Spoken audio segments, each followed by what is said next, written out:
Hello guys, magandang araw sa ating lahat. So, nandito ulit tayo sa ating split type EC ng dual inverter na LG. So, meron tayong sensor dito. Ito yung outdoor room temperature sensor or ambient temperature. So, i-disconnect natin siya. Magkakaroon siya ng error na CH44. So, connected yan dito sa PCB natin. So, tatanggalin natin mag-CH44. So what if palitan natin siya ng resistor sa ganitong resistor? So actually sa mga room temperature sensor naman siya, ang value diyan is 10 kilo ohms at 25 degrees Celsius yung temperature.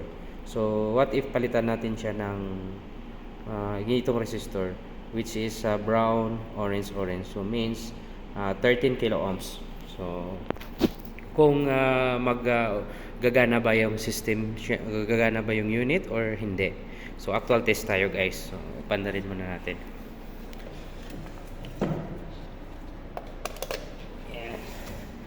Yan.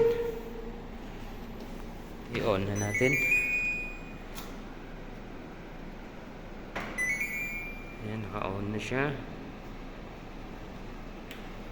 Tapos dito outdoor, nag-error na nga yung outdoor, so means detected niya na disconnect yung ambient temperature sensor natin o room temperature. So nagkakaroon siya ng CH44. What if palitan natin siya ng lagyan natin siya ng resistor? So ang resistor, resistance din naman siya, ang sensor resistance din. So lagyan natin ng 13 kilo ohms. Ito actual test kung gagana ba.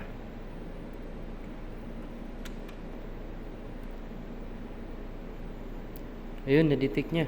Gumana. So, sa indoor,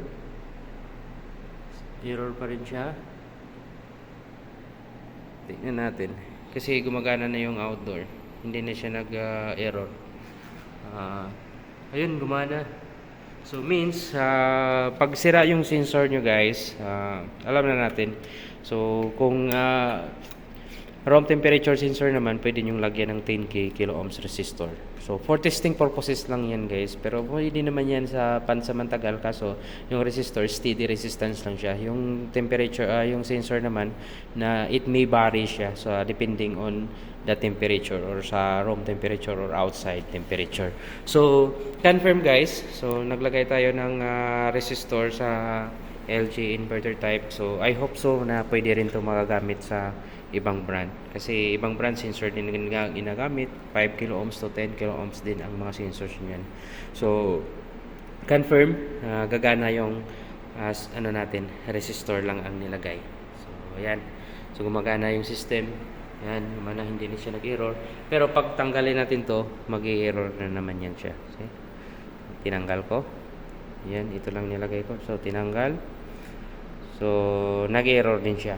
So, mag-error din yan dyan sa display natin after na detect ng outdoor na meron siyang CH44 or wala nga yung connection yung sensor natin. Yan ang CH44. Pero pag ikabit na natin to yung resistor natin, gagana.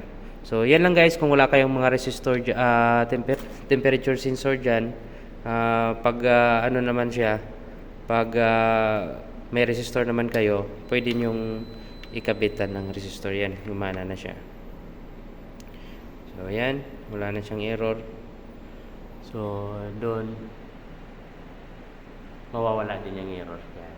So, confirm, pwedeng kabit natin yung resistor or normal resistor. Ayan guys, thank you so much pagpanood sa ating video. Bye-bye.